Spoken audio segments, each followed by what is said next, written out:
আসসালামু আলাইকুম। আশা করি আপনারা সবাই ভালো আছেন। শুক্রবার মার্কেট বন্ধ। আমি আজকে 11টা লো ফিট শেয়ার নিয়ে কথা বলবো, যাদের টোটাল শেয়ার সংখ্যা খুবই কম। আপনাদের হাতে যদি এই স্টকগুলো থাকে আপনারা দেখতে পারেন, হয়তো আপনাদের কিছুটা উপকার হবে। আর আমার সিদ্ধান্তের উপরে কেউ বাই সেল করবেন না, আপনারা আপনাদের নিজ দায়িত্বে বাই সেল করবেন। পোর্টফোলিও ম্যানেজ এবং স্টক সাজেশনের জন্য ডেসক্রিপশন বক্সে নাম্বার দেওয়া আছে, যোগাযোগ করতে পারেন। এই জন্য অবশ্যই আপনাদেরকে একটা এন্ট্রি ফি পরিশোধ করতে হবে। প্রথমে আমি যে স্টকটা নিয়ে কথা বলবো, আজিজ পাইপ, ইঞ্জিনিয়ারিং সেক্টরের। এখন যেখানে আছে মোটামুটি কনফার্ম করা যায় এখান থেকে স্টকটা বাড়ার সম্ভাবনা খুব বেশি। 51 টাকা 20 পয়সা আছে। ভলিউমটাও মোটামুটি ভালো, যদিও উপরের উইকটা অনেক বড়। তারপর আমি বলবো যথেষ্ট পরিমাণ পড়ছে শেয়ারটা, এবং প্রিভিয়াস অনেকগুলো সাপোর্ট জোনকে সে লক্ষ্য করেই আছে এই মুহূর্তে। এখান থেকে বাড়ার সম্ভাবনা, তবে হঠাৎ করে কিন্তু একটা দুইটা সবুজ ক্যান্ডেল করে প্রাইসটা আপ করে ফেলবে, তারপর আবার ডাউনে চলে আসবে। মার্কেট এই মুহূর্তে এভাবে চলতেছে। তো আজিজ পাইপ যাদের হাতে আছে তারা এভারেজ অথবা নতুন করে এন্ট্রি নেওয়ার চিন্তাভাবনা করতে পারেন। আর ভিডিও শেষের দিকে আমি কিছু কথা বলবো, এই স্টকগুলো নিয়ে যে আমি ভিডিও দিচ্ছি এই বিষয়ে আমি কিছু কথা বলতে চাচ্ছি। আশা করি পুরো ভিডিওটা শুনবেন। এরপর যে স্টকটা নিয়ে কথা বলবো, লো ফিডের বিডি অটোকার। আপ ট্রেন্ড কন্টিনিউ করতেছে সে। তার প্রিভিয়াস যে সাপোর্টগুলো ওগুলোতে সে একবারও আর ফেরত আসে নাই, এবং রেসিস্টেন্সগুলোকে ব্রেক করে করে সে উপরের দিকে যাচ্ছে। এটা অনেকটা ময়ের মতো বলা যায়, মানে সে উপরের দিকে যাচ্ছে।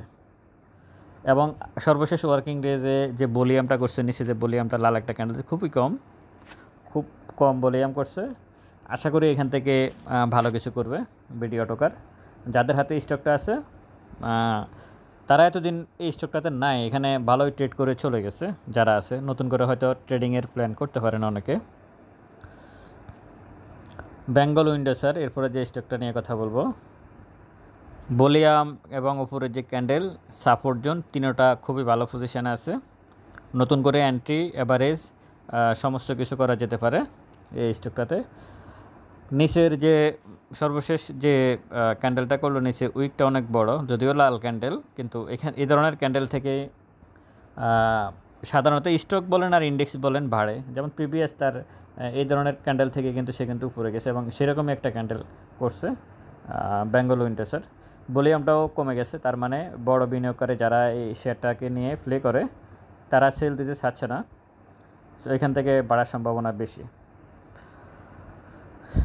ফ্রান, এএমসিএল আর রংপুর ফাউন্ড্রি এবং ফ্রান একই কোম্পানি। এখানে মানে যে ক্যান্ডেলটা, এটা অনিশ্চিত একটা ক্যান্ডেল বলা মুশকিল। সর্বশেষ ওয়ার্কিং ডেজের নিচে অনেক, সে যতটুকু তার আগের ওয়ার্কিং ডেজে বাড়ছে, সর্বশেষ ওয়ার্কিং ডেজে বুধবারে যতটুকু বাড়ছে, বৃহস্পতিবারে সে ততটুকু পড়ে আবার উঠে গেছে। এর অর্থ হচ্ছে সে কিন্তু আর এই নিচে আর আসবে না, 260 টাকায় আর আসবে না, সম্ভাবনা খুবই কম। জুন ক্লোজিং স্টক, ভালো ডিভিডেন্ড দেয় প্রাণ, সেই দিক বিবেচনা করে এই শেয়ারটার নিচে আসার সম্ভাবনা কম। সে কালেকশন করার চেষ্টা করছে, মানে এখানে যদি কেউ সেল দিয়ে রাখে ওই দিন সর্বশেষ ওয়ার্কিং ডেজে শেয়ারগুলোকে কালেকশন করে নিয়ে গেছে, এবং টোটাল ভলিউমটাও নাই। তো এইখানে একটু অবজারভেশনে রাখা যেতে পারে। নতুন করে আমি বলবো না এই ধরনের, এই মুহূর্তে এই স্টকটাতে এন্ট্রি নেওয়া যেতে পারে। এই মুহূর্তে শেয়ারটাকে একটু অবজারভেশনে রাখা যেতে পারে। যদি এখন যেখানে আছে এখানে যদি সে আরও 2-3টা ক্যান্ডেল করে, তখন হয়তো নতুন করে এন্ট্রি অথবা অ্যাভারেজ করার চিন্তাভাবনা করা যেতে পারে। এরপর যে স্টকটা নিয়ে কথা বলবো, বিএসএসআরই। ভলিউমটা একটু বেশি করে ফেলছে, ক্যান্ডেলটা মোটামুটি ঠিক আছে, সাপোর্ট জোনে ঠিক আছে। সে আগের যে সাপোর্ট জোন সেটাকে পর্যন্ত কিন্তু সর্বশেষ ওয়ার্কিং ডেতে সে নেমে গেছে, কিন্তু তারপর আবার সে উপরে উঠে গেছে। তার মানে ভলিউম করে উপরে যেহেতু উঠছে, বড়রা এখানে নতুন করে এন্ট্রি নেওয়ার চেষ্টা করছে, তার কারণে প্রাইসটা উপরে গিয়ে সর্বশেষ ক্লোজ করলো। নতুন করে এন্ট্রি অ্যাভারেজ সবই করা যেতে পারে বিএসএসআরিতে, এবং ভলিউম করছে। শুধু ভলিউম বলতে ভুল হবে, সম্ভবত সর্বশেষ ওয়ার্কিং ডেজে 10টা ভলিউম যে করলো, 10টা টপ 10, এখানে ভলিউমটা কিন্তু বিএসএসআরির আছে। আশা করা যায় এখান থেকে বিএসএসআরি বাড়বে, সম্ভাবনা আছে খুবই। জিকিউ বল পেন উপরের দিকে যাওয়ার একটা ইন্টেনশন, উপরের দিকে যাওয়ার সম্ভাবনা খুবই বেশি। নিচের ভলিউম করতেছে না, তার মানে এ পুরোটা গ্রাফস, যতটুকু গ্রাফস উপরে গেছে, এখানে স্মার্ট মানি এখনও আসলে স্ট্রাক হয়ে আছে, তারা শেয়ারগুলোকে কারো হাতে ধরিয়ে দিতে পারে নাই। তো সব কিছু মিলাই এটুকু বলা যায় যে জিকিউ বলপেন এখান থেকে উপরের দিকে যাওয়ার সম্ভাবনা খুব বেশি, এটা বলাই যায়। এবং আমি তো মনে করি যে এখান থেকে একটা প্রাইস আপ করবে খুব দ্রুত জিকিউ বলপেন, নতুন করে অ্যান্টি অ্যাভারেজ সব কিছুই করা যেতে পারে। প্রাইস 159 টাকা এই মুহূর্তে।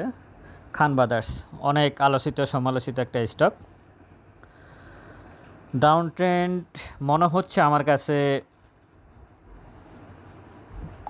টোটালি মানে পুরোপুরি কমপ্লিট করে নাই, কিন্তু মনে হচ্ছে শেষ মুহূর্তে আছে ডাউন ট্রেন্ডের, কারণ ভলিউম করে নাই সর্বশেষ ওয়ার্কিং ডেজে। দেখাই যাচ্ছে, আপনারা দেখতেছেন যে কোনো ভলিউম নাই, এবং উপরে যে ক্যান্ডেলটা যদিও লাল, ভালো একটা ক্যান্ডেল তৈরি করছে, নিচের ভলিউমটাও কমে গেছে। এখান থেকে খুব দ্রুত ব্যাক করবো বলে আশা করি। এই ধরনের স্টকে এন্ট্রি নেওয়াটা মানে আপনি যুদ্ধে নামার সামিল। এখন আপনি যুদ্ধে নামবেন কিনা সেটা, আমি শুধু এই ধরনের স্টক না, খান ব্রাদার্স না, এখানে যতগুলো 11টা স্টক নিয়ে আমি লো ফিডের যে 11টা স্টক নিয়ে কথা বলতেছি, প্রতিটা স্টকে আপনি মানে যুদ্ধে নামার মতো। এখান থেকে হয় আপনি গেইন করবেন, না হয় আপনাকে 100% লস নিয়ে বের হয়ে যেতে হবে। মানে এখানে অন্য কোনো কথা নাই, গল্প নাই, মাঝামাঝি কোনো গল্প নাই, হয় প্রফিট করবেন না হয় লস করবেন। যে না কিছুদিন রাখলে প্রফিট করব, এইগুলো রাখার কোনো শেয়ার না, যে আপনি রাখলেন 5-6 মাস আপনি অপেক্ষা করলেন প্রাইস আপ করবে, এটা ওই টাইপের শেয়ার না। এই যতগুলো শেয়ার নিয়ে আমি কথা বলতেছি, একটা ওই টাইপের শেয়ার না, হয় প্রফিট না হয় লস বুক। তো খান ব্রাদার্স এখান থেকে এখন যেখানে আছে, এখানে যদি কেউ নতুন করে এন্ট্রি নেয়, আমি আশা করি যে এখান থেকে ব্রেক করার সম্ভাবনা আছে, যদিও প্রিভিয়াস আরেকটু নিচে আসার সম্ভাবনা আছে, সাপোর্ট জোন আছে 130 টাকার কাছাকাছি, হয়তো সে আসতে পারে এখানে। কিন্তু ভলিউম এবং ক্যান্ডেল বলতেছে যে না, এখান পর্যন্ত নাও আসতে পারে, এর আগেই সে ব্রেক করে যেতে পারে। এমবি ফার্মা দেখতে হবে, এই মুহূর্তে এন্ট্রি নেওয়ার কোনো সুযোগ নাই। উপরের থেকে সেলাররা খুব বেশি অ্যাক্টিভ ছিল, লাল একটা ক্যান্ডেল, ভলিউম মানে অনেক বেশি করে ফেলছে সেল ভলিউম, এবং উপরে যে ক্যান্ডেলটা তার উপর অনেক বড় উইক, তার মানে এই শেয়ারটাতে সর্বশেষ ওয়ার্কিং ডেজে অনেক বেশি সেলার অ্যাক্টিভ ছিল, বায়াররা আশেপাশে দিয়েছিল না। সুতরাং এমবি ফার্মায়, তবে শেয়ারটার প্রাইস এখানে এখন যেখানে আছে এখানে সাপোর্ট নেওয়ার সম্ভাবনা বেশি, শেয়ারটার প্রাইস আপ হবে, টুডে টুমোরো শেয়ারটা ভালো করবে। এই জন্য ভালো করবে, সে অনেক দিন এক জায়গায় পড়ে আছে, অনেক দিন একই জায়গায় পড়ে আছে, প্রায় এই বছরের পুরোটা সময় সে এক জায়গায় পড়ে আছে। তো এখান থেকে প্রাইসটা আপ করার সম্ভাবনা বেশি। যদি পরপর সে দুইটা সবুজ ক্যান্ডেল করার পর একটা লাল ক্যান্ডেল করছে, এটা হতে পারে যে দুইটা সবুজ ক্যান্ডেল মানে সর্বশেষ তৃতীয় দিনে যে সেলাররা অ্যাক্টিভ থাকে, সেখানে হয়তো একটা সেল প্রেশার ছিল, এই জন্য একটা লাল ক্যান্ডেল করছে 2 দিন পরে গিয়ে, দুইটা সবুজ ক্যান্ডেল করার পরে গিয়ে।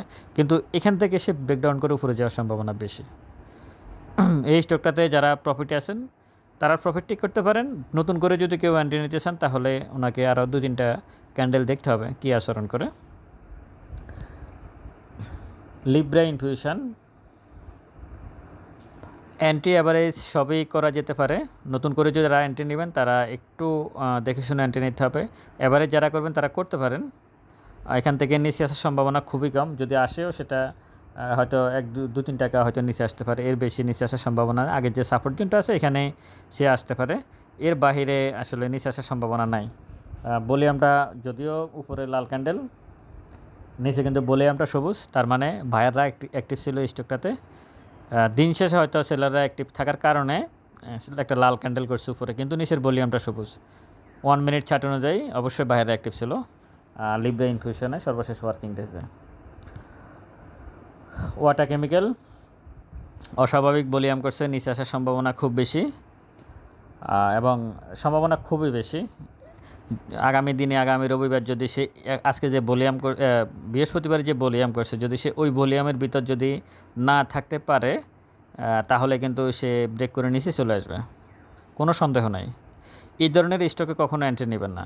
এই ঠিক এই স্টকটা ওয়াটা কেমিক্যাল যেখানে আছে এরকম বুলিয়ান বা এরকম গ্রাফ সর্বশেষ ওয়ার্কিং ডে যদি থাকে, আপনাদেরকে পরের 2-3টা কার্যদিবস দেখতে হবে সে আসলে কী আচরণ করে, তারপর এন্ট্রি নেওয়া যাবে। মানে এরকম বুলিয়ান করছে, আপনি এন্ট্রি নিলেন, কিন্তু পরের দিন কারেকশান হওয়ার চান্স থাকে 80%। সো এই স্টকটা আপনারা একটু অবজারভেশনে রাখবেন, নতুন করে এন্ট্রি এভারেজ কিছু করার কোনো সুযোগ নেই।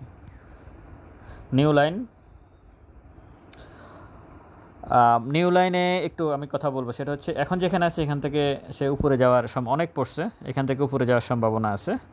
নিউ লাইন থেকে একটা বিষয় আপনারা শিখবেন, সেটা হচ্ছে এই যে গ্যাপটা, এই গ্যাপটা কখনো যদি প্রিভিয়াস ডেগুলোতে দেখেন কোনো স্টক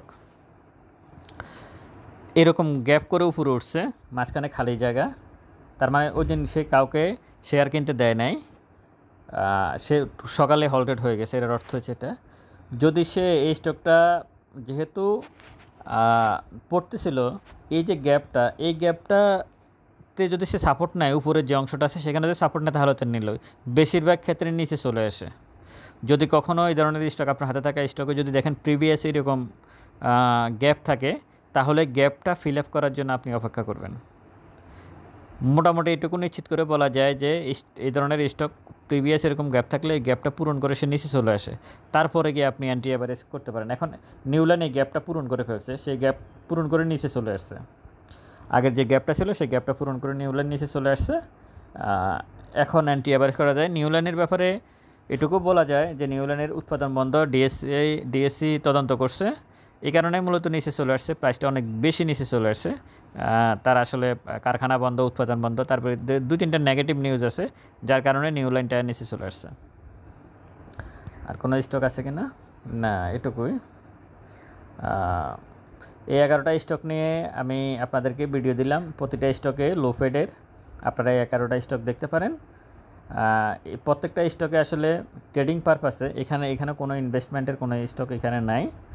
এখন আপনারা একটা প্রশ্ন, আমি আপনাদেরকে একটা প্রশ্ন করি,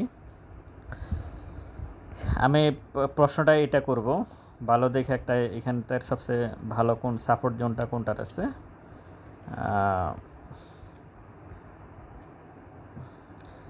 বেঙ্গল উইন্ডোসার, তারপরে যে আরেকটাও আছে ভালো পজিশানে আছে, আজিজ 5 যদি আমি বলি, প্রথম যে স্টকটা দেখেন আজিজ 5 জেড ক্যাটাগরির, সে 51 টাকা আছে। আমি বলতেছি যে এখানে এটা সাপোর্ট জোন, কারণ প্রিভিয়াস এই জায়গায় সে দীর্ঘদিন পড়েছিল আজিজ 5 এখানে। এখন আমি আপনাদেরকে প্রশ্ন করি, আমি আপনাদেরকে বলি, এই যারা টেকনিক্যাল অ্যানালাইসিস করে আজিজ 5-এর সাপোর্ট জোন যে 51 টাকা 20 পয়সা, এটা আমাদেরকে কে বলছে, কোন যুক্তিতে আমরা বলতেছি এটা সাপোর্ট জোন? তার ভলিউম সুন্দর আছে, নিচের ভলিউমটা সুন্দর, তার উপরের ক্যান্ডেলটা সুন্দর, সব কিছুই ঠিক আছে, এবং প্রিভিয়াস দেখা গেছে প্রিভিয়াস এইখানে এটি সাপোর্ট জোনে সে দীর্ঘদিন পড়েছিল। 100% মোটামুটি নিশ্চিত করে বলা যায় আজিজ 5 এখান থেকে বাড়ার সম্ভাবনা আছে। টেকনিক্যাল অ্যানালাইসিস যারা করে তারা নিশ্চিত করে বলবে এই শেয়ারটা এখান থেকে বাড়বে, যদি টেকনিক্যাল দিকে বিবেচনা করে। কোনো রকমের কোনো কিছু নাই, এখান থেকে বাড়বে না এরকম কোনো কিছু বলার কোনো সুযোগ নেই টেকনিক্যাল দিক বিবেচনা, ক্যান্ডেল ভলিউম দেখে এবং প্রিভিয়াস সাপোর্ট জোন থেকে দেখে। সাধারণত ট্রেডিং স্টকে 3টে দেখা হয়। এখন আগামীকাল যদি আজিজ 5-এর কোনো ব্যাড নিউজ আসে, আপনি কী করবেন? প্রাইস কোথায় যাবে কল্পনা আছে? তাকে কে ঠেকাবে? আজিজ 5 এখন 51 টাকা আছে, জেড ক্যাটাগরিতে। সে কোনো ডিভিডেন্ড দিছে কিনা আমার জানা নাই, সম্ভবত কোনো ডিভিডেন্ড দেয় না আজিজ 5। ইঞ্জিনিয়ারিং সেক্টরে খুবই দুর্বল একটা স্টক। এখন কালকে যদি আসে আজিজ 5-এর উৎপাদন বন্ধ, ডিএসসি তদন্ত করে দেখছে প্রাইস 51 টাকা থেকে 5 টাকায় চলে আসতে পারে। অথবা যদি এমন নিউজ আসে যে আজিজ 5 সে মালিকানা, যারা মালিক আছে তারা শেয়ার হস্তান্তর করবে, এরকম একটা নিউজ আসতে পারে। মানে বাজে শেয়ারগুলোতে, জঙ্গলি শেয়ারগুলোতে আপনার হঠাৎ করে একটা ব্যাড নিউজ এসে আপনাকে তছনছ করে দিতে পারে। এই যে আজিজ 5 যেখানে আছে, এখানে যারা টেকনিক্যাল অ্যানালাইসিস করবে প্রত্যেকে এখানে বলবে এখান থেকে প্রাইস বাড়বে, কিন্তু এটা সাপোর্ট জোন। আজিজ 5-এর এটা সাপোর্ট জোন, এটা কে নির্ধারণ করছে? এটাকে আমাদের কাছে তো আজিজ 5 নিয়ে আমরা প্লে করি না, আমরা তো গেমলিং করি না আজিজ 5 নিয়ে। তাহলে আজিজ 5-এর এটা সাপোর্ট জোন, এটা কে ঠিক করে দিল? অথবা আমি যে এতক্ষণ এই সবগুলো স্টক নিয়ে বললাম, এটা যে সাপোর্ট জোন এই স্টকটার, এটা আমাকে কে বলছে? বা আপনাদেরকে কে বলছে? বা যারা অ্যানালাইসিস করে, তার অন্য যারা অ্যানালাইসিস করে তাদেরকে কে বলছে এটা সাপোর্ট জোন? সাপোর্ট জোন তৈরি হয় শুধু EPS, net operating cash flow, PE এবং ডিভিডেন্ড কি দিছে, আজিজ ভাই যদি এখানে 51 টাকা আছে, সে যদি 20% 30% যদি ক্যাশ ডিভিডেন্ড দিতে, একেবারে লো পেড অ্যাপ শেয়ার, সেই হিসেবে আমি যদি সে যদি 20%ও ক্যাশ ডিভিডেন্ড দাম বলতাম, হ্যাঁ এটা সাপোর্ট জোন হতে পারে, শেয়ারটা ভালো, 20% ক্যাশ ডিভিডেন্ড সবসময় দিচ্ছে, তার সর্বশেষ ইপিএস টিপিএস সব কিছু ঠিক আছে, এটাকে মোটামুটি সাপোর্ট জোন ধরা যায়। হ্যাঁ, 20% ক্যাশ ডিভিডেন্ড দিয়েও কিন্তু আজিজ সাহেব এখান থেকে পড়তে পারে যে কোনো ব্যাড নিউজের কারণে, পরবর্তীতে কিন্তু সে আবার ব্রেক করে এখানে আবার চলে আসবে যদি তার ফান্ডামেন্টাল সব কিছু ঠিক থাকে।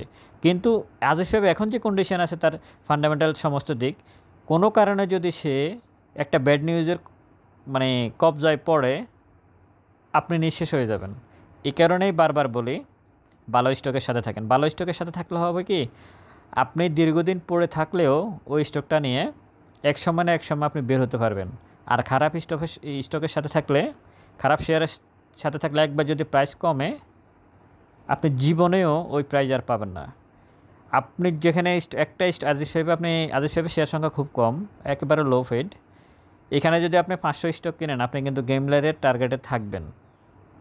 এবং যতগুলো স্টকে কেনা হোক না কেন, আপনি বিশেষ করে লো ফিডের সব শেয়ারে আপনি যদি হিউজ পরিমাণ শেয়ার কিনেন, আপনি কিন্তু গেম লাইগারের একটা টার্গেটে থাকবেন, যারা এই শেয়ারটাকে নিয়ে প্লে করে তাদের একটা টার্গেটে থাকবেন।